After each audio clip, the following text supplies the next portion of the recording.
All right. This is exciting. We have a Badger Beer Hour first in that we are going international with the Badger. Badger Beer Hour is all about Wisconsin, but today we are going to be talking about beer in Japan.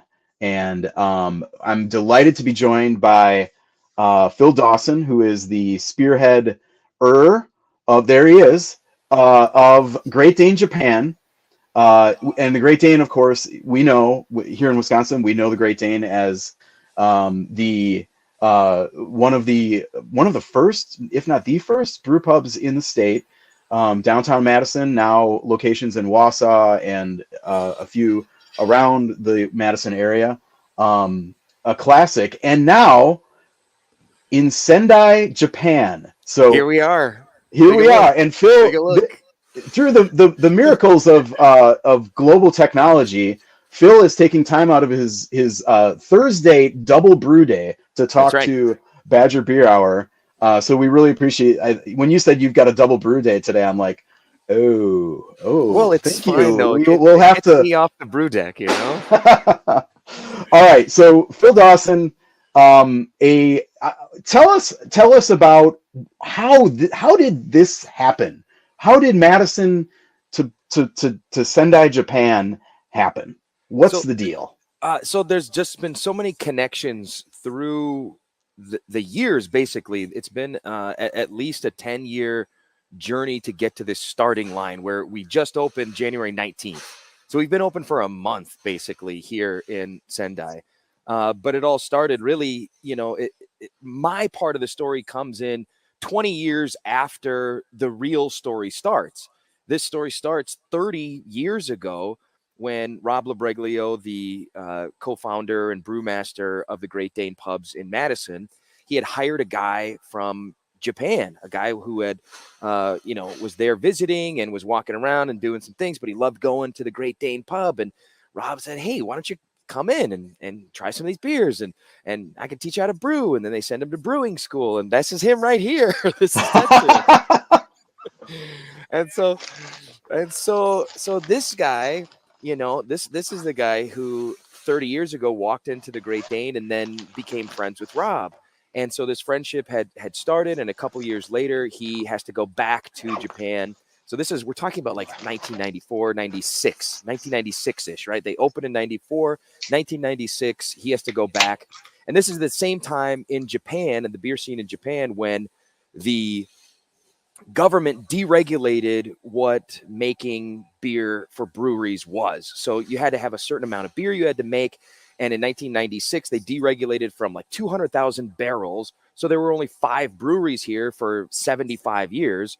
To making, 500 barrels to get a brewery license to start operating as a brewer. And so the landscape started changing in 1996 here, but it wasn't very good beer. There were a lot of businesses just getting involved, would hire a guy from Germany to come in, be a brewmaster for a couple of months, and then boom, out they go. And now you have craft breweries here, but none of them are really making high quality beer. And so that's 1996, right? That this starts happening. And it turns out Rob's brother lived in Japan for a decade and teaches in Kyoto and still works here on occasion. Once every couple of months he's here. His best friend lived and worked here in Japan and wrote travel guides for Tokyo and Kyoto. And so that connection was already there for Rob, right? And but it had slowed down over the years. Because they're opening up these other brew pubs, they're growing as a business, and a lot of this stuff is changing, and their business is growing to the point where in Wisconsin there are laws that you can only own and operate so many brew pubs. There's a maximum amount of beer you can actually make as a brew pub in Wisconsin. So my career, as you know, Chris, and you were a fan and a listener, and we engaged with each other quite a bit. I was in radio and television, and I like to credit you for calling out some of my we could get into this. We're calling out some of my beer choices, but a lot of the beer that I would get would be like free beer from distributors. Like I was on a radio show, So we were sponsored by, Miller Lite or Bud Light or whatever. So I'd just get a Yeah. bunch of free beer and just drink all that beer and tweet it out and be like, oh, I'm drinking free beer. And you're like, why are you drinking that? And so sure enough, this venture into craft beer as a fan started for me. This is probably, I don't know, 2010 or 2011, something like that. And so I get really into beer. You were a big influence on that, just like taking beer more serious and studying it and learning about styles and flavors and this and that and all the great stuff that goes when you start nose diving into beer. And I absolutely loved it.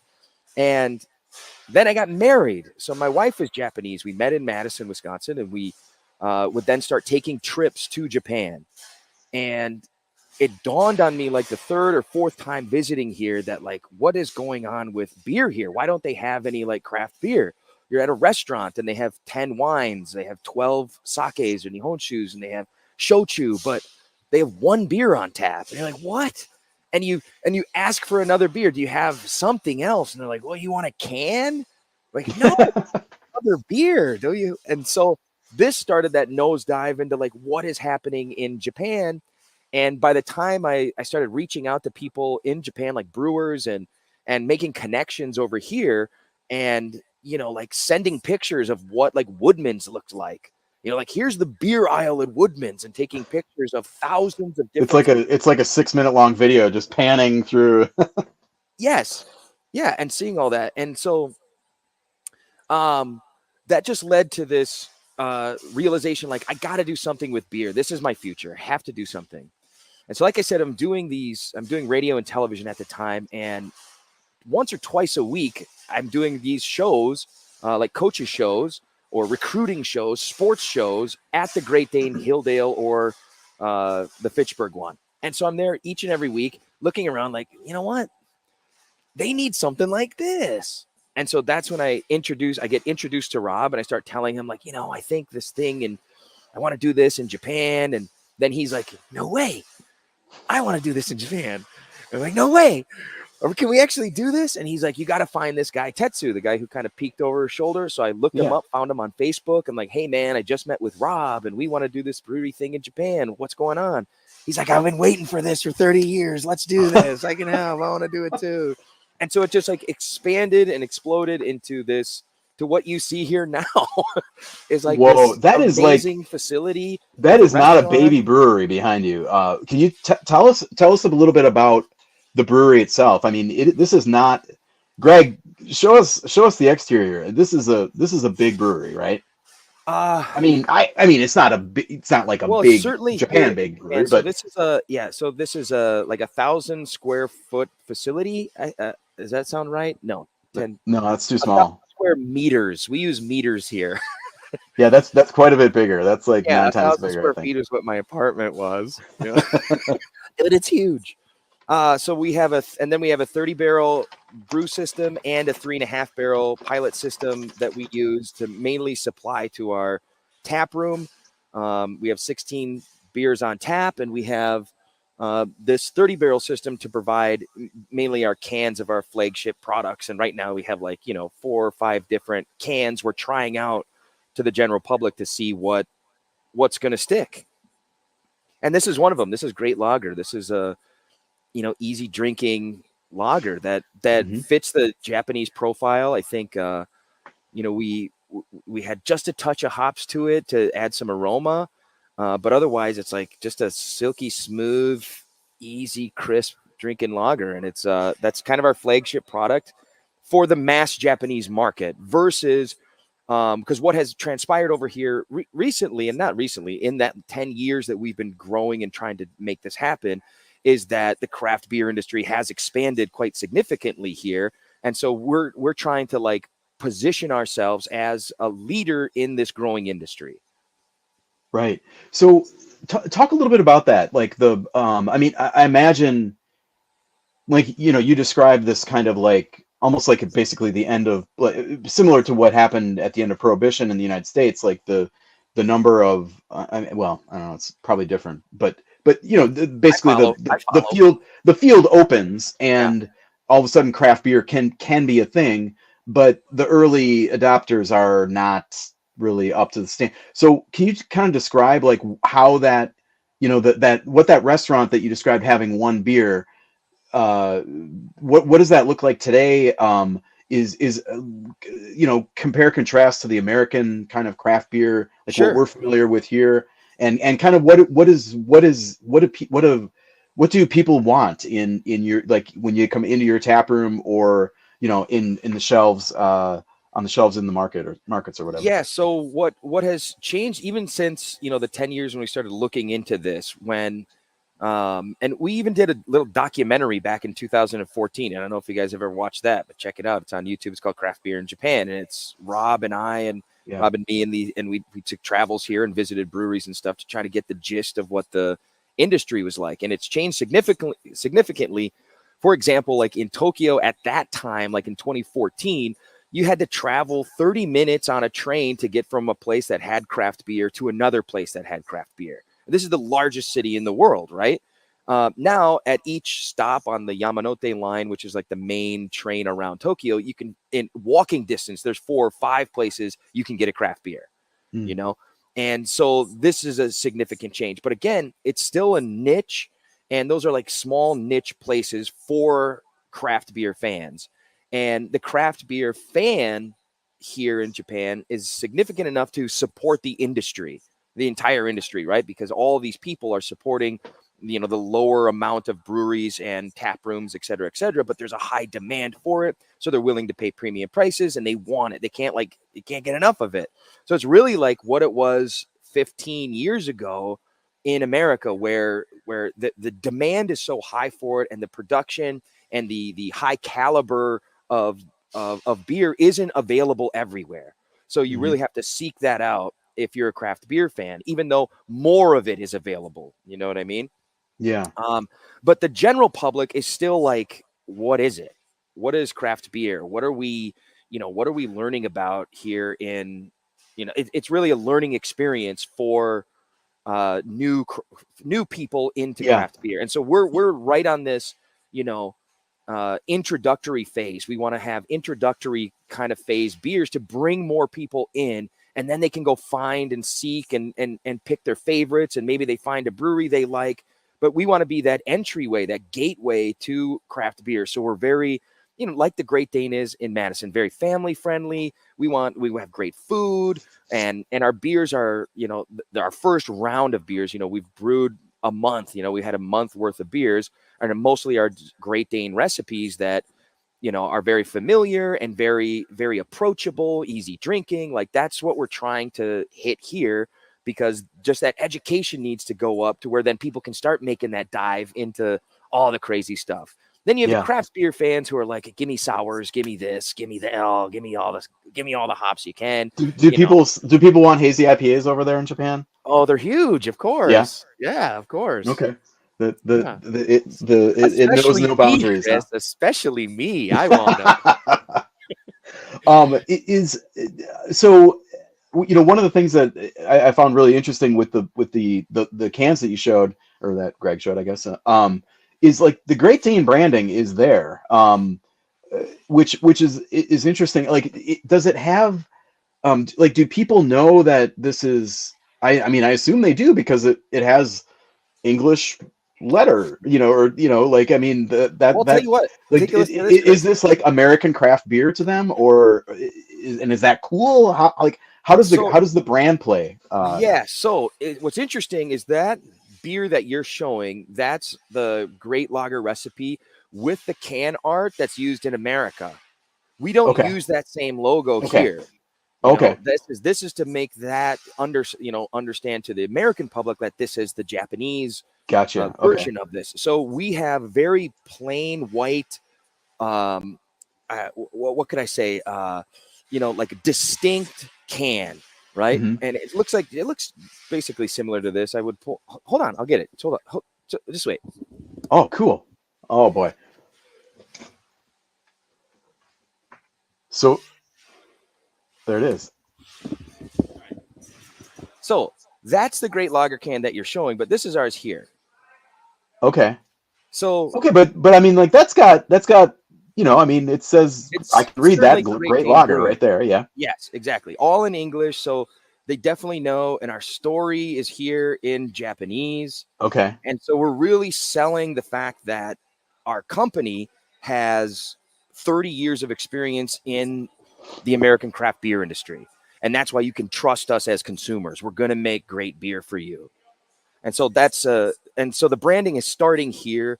We have an idea that, we'll have like 6 different, we're calling this kind of like a white label. We'll change this for, well, I'll get it for you. Hold on. This is happening live, folks. This is happening live. So Phil has been. I met Phil when he was working at. He was like the sports talk radio host on my favorite show on the station in Madison, the Big 1070, and he's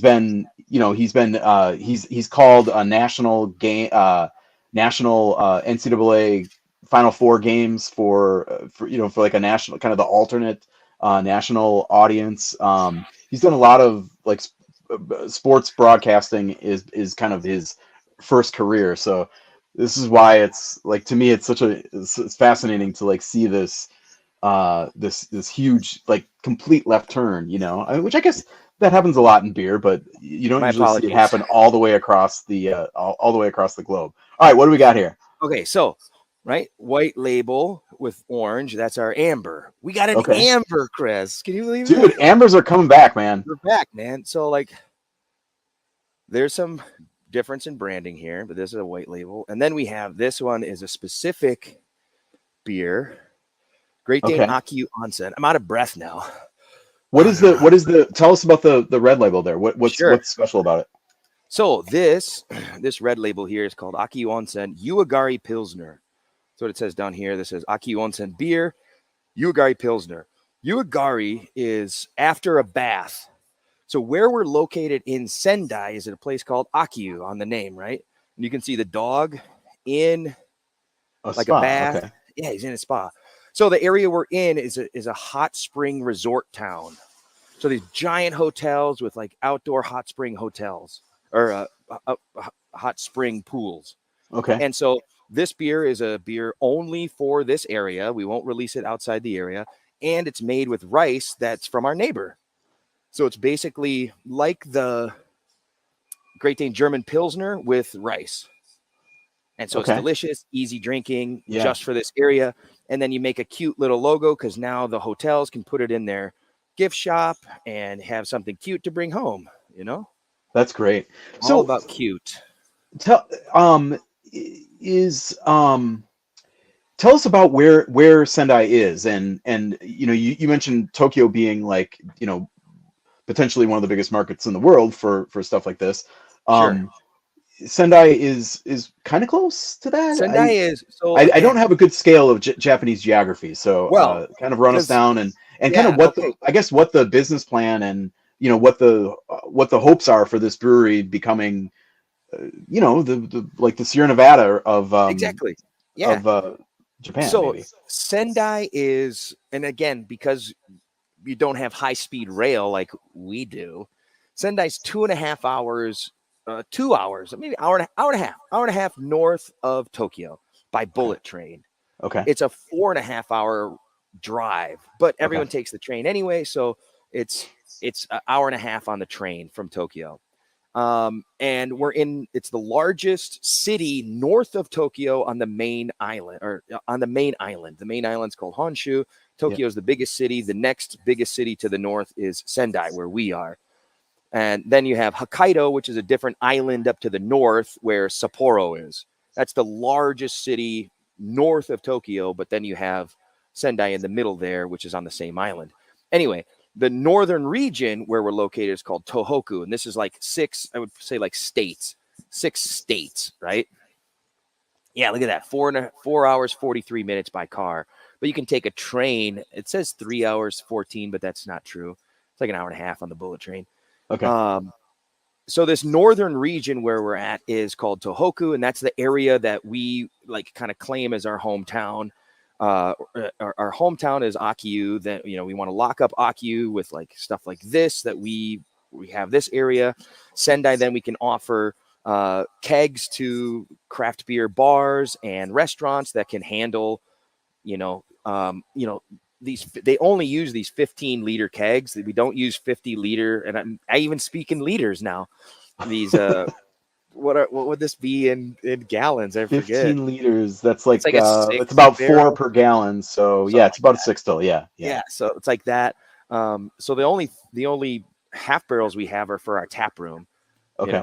and so like this is the normal size. They even use smaller sizes, and a lot of them are just like insta cooled with glycol. They don't have any cold storage, so like it's a very Wow. dicey ball game when using these, unless you're going to someone that really knows what they're doing with craft beer. And so that's also another part of the education process. Like you can open a craft beer bar, but you have to run it right. You have to run it Yeah. correctly. You have to clean your lines, like that's an important thing too, because we don't want to taste diacetyl in our beers, if we give them to Right. you. So that's the game plan. I mean, it's to own our home area. And then obviously Tokyo is so big, it's like its own monster. And so anything that can happen in Tokyo, we'll take it, obviously, but it's not our like main focus because it's its own animal. Okay. How it's been? You said it's been about a month since opening, Yes, we've been open for since the 19th. So it's the and 22nd yesterday. that's like the tap room opening. Is that the official kind of? Yes, How when we how started how running. has it been? I mean, like, what are you guys running out of beer, or We what's? have, yes, we ran Yeah. out of, we ran out of, so our kind of two flagship products are that Great Lager, which you've had, and then you may know it as Summer Stash, right? That's it's a seasonal session hazy IPA that is sold in Wisconsin. Hmm. Um, so we call that our everyday IPA here. Same recipe, but it's I think it's like 4.2%. It's very easy drinking, approachable. So those two beers sold out, and we're like back. We have to get product. We're like they're like, come on, we need more. And so that's why we're doing a double brew day today. you know, Right. because it's not only our Okay. tap room, and then we have we have to get it in cans for people to order online. Online is another big part of the business here, and It is. yeah, online's huge part of the business, partially because there's no three-tier distribution here, so we can distribute anywhere by ourselves, or just like with what we call Sagawa would be UPS. So UPS can come pick it up in a cold truck and deliver it to wherever it needs to go. So like there's no middleman involved, which is a really nice thing, but it also limits your actual distribution. And then you have like they have distributors here, but then you have to tier your beers at different rates, and profit margins and all this kind of stuff when you're using them. So from us to the consumer is the best price for both of us, and so Uh-huh. that's what we'd like to do. And so online's a big component in that, both ordering just like cans for people or businesses ordering directly from us. Wow. Okay. Um, how, like, what's the? I mean, this has got to be exciting as hell. I mean, It is. I mean, 10 years of kind of building toward this, and here we are. So, I mean, what's kind of the outlook? I mean, I don't know. How are you feeling about all this?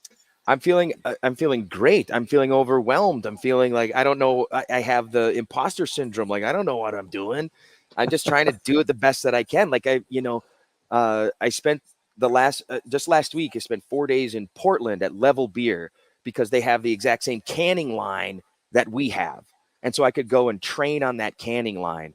And then like the day I get back, I'm running the canning line here. Like, all right, there you go for it. So it's like everything that is happening thrown right into the deep end, and like it's sink or swim in it. And regardless, it's like swim. You can't sink. You got to do it. So, Right. and you roll with the punches. And I couldn't be more, I feel so lucky to be in a position that I'm working with professionals who are so good at what they do. Like Rob is such an amazing brewer and teacher, and like just generous guy that shares knowledge, shares everything that he can, because he knows that for the good of the company. Like anything you come on, I'll help you out. What do you need? Let's do it. Let's do it together. Let's have fun. Tetsu is the same way. Tetsu, the brewery met 30 years ago, who, by the way, crazy story for him. So in 1996, he moves back to Japan, right? And he goes to work for this brewery called Yahoo Brewing. And Yahoo Brewing is now the largest craft brewer in Japan. and he helped create this this beer called Yona Yona Ale, which is now the #1 selling beer in all of Japan. This guy made it, the first batches of it, and now they got bought out 30% by Kirin, so they have mass distribution all over the place, and craft beer fans are like, they're crafty, they're not really crafty, you know what I mean? It's just like Some the same things thing. translate from English to Japanese Right. pretty well, huh? Right, exactly. It's the same thing, but it's a great beer, and like they're really good. They're a good company and all this kind of stuff. And but like he's an amazing person. #1. That's where it starts. Like he's just an amazing person, and he's the guy that. So he went into the wine industry and was importing equipment. So he had all the equipment connections and all the building connections, and he has to shoulder all this load because he's the one that is Japanese and has to make all these conversations happen as well. So he's just like shouldering all of this just so we can do what we want to do. Like that's an amazing thing. Also, I don't know if you know this, but the guy who's running our restaurant is Shinji Muramoto from Muramoto Restaurants in Madison. Oh, yeah, sure. He Madison. moved here to open up our restaurants and run our restaurants. It's an and like, this guy is so good at making food and being like, a in the limelight celebrity chef kind of thing. He's so good at that it draws people in as well. Like he's an amazing draw in our kitchen, in our restaurant, because he's, he'll make you something so good you can't even like, hey, what is this? It's so good. And does the do the people of Sendai and your customers there, did they know about Wisconsin? Like is Wisconsin kind of part of like the like say that you mentioned the restaurant, like the menu or any kind of like beyond just the beer and the the kind of knowing that, hey, this came here from there, like yes. Yes. So we our #1 selling item in our restaurant the first month have been cheese curds. Right, Wisconsin's greatest export. Yeah, the best. And like, we don't have Wisconsin cheese, but there's a farm that's 30 minutes away from here, a dairy farm called Zao Cheese. So like they, we had to tell them how to get curd. Like, we need this part of the cheese. We don't want your cheese, actually. We want this leftover thing. And they're like, really? Okay, you can like have it. We'll bag it up. That's like it's like baby cheese. It's like baby cheese. Like, it's not ready yet. What are you talking about? Trust us. It's gonna be great. It's gonna be so good. And yeah, so we have sausages. We have both like Jones Dairy. We have Jones Dairy Farm bacon from Fort Atkinson. We have Johnsonville sausages. So that's part of the menu for sure.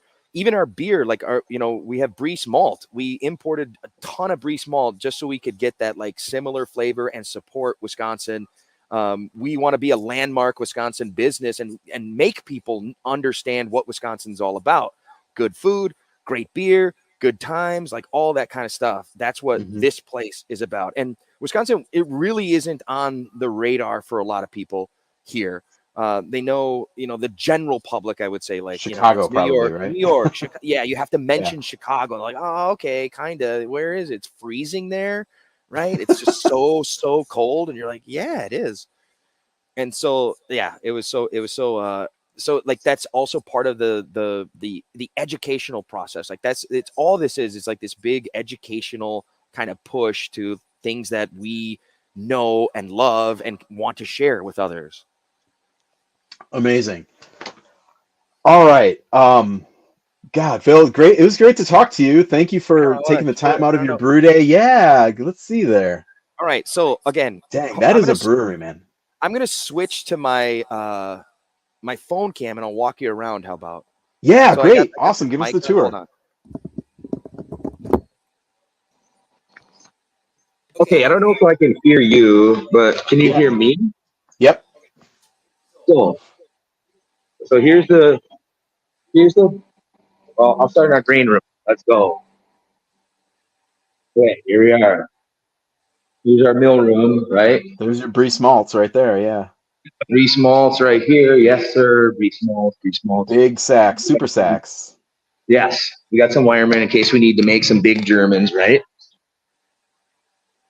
Then we have our, I'm going to take you, we'll say hi to Rob. He's doing the brewing.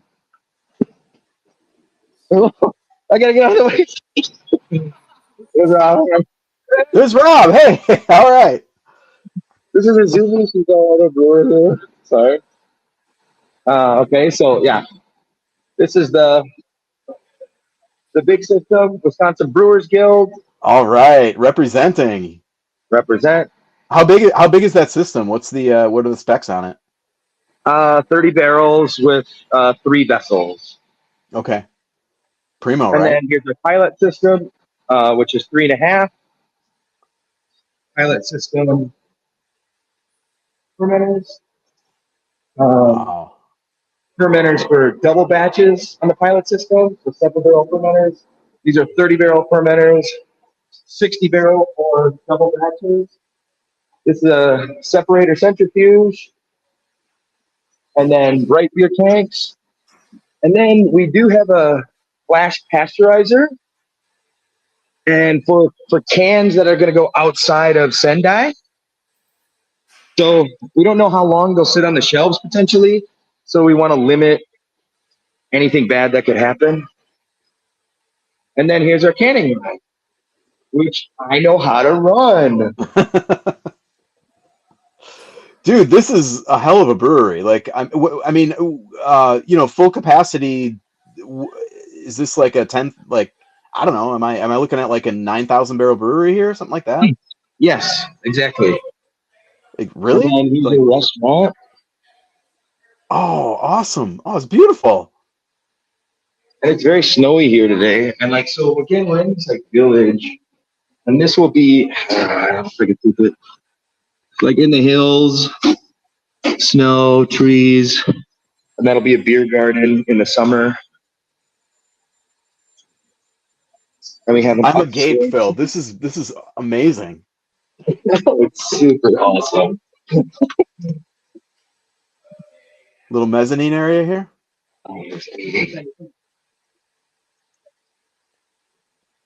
And then a big like Instagram spot. Wow. Awesome. How cool is this? Yeah, so come and visit. Yeah, I think so. All right, we're putting it on the travel. Joel, Joel's gonna have some a little bit of long distance to his next Wisconsin brewery here. I got to show you this too. Last 2 things. So we have, I don't know if you can see this. Like a big, awesome. Great Dane Pub and Brewing, and then this is hard to see because of the light, but like it's a map, and here's Wisconsin. You can see this, and then like what is Wisconsin and the Great Dane? Awesome. So cool. And then we have like pictures on the wall too, of Wisconsin. Farmers I don't know if market. you know the photographer Zane Williams. He sent us these amazing photos that we could share and be like, yeah, we're Wisconsin. Oh, that's great. They're up there too. So we always got to taste of home in the brewery. Nice. There you go. Wow. Great Dane Japan. All right. Well, Phil, this is going to be the Badger Beer 2 hours tonight. I have a feeling. So, but thank you for sharing. Lead mugs by the brewer, the brew team.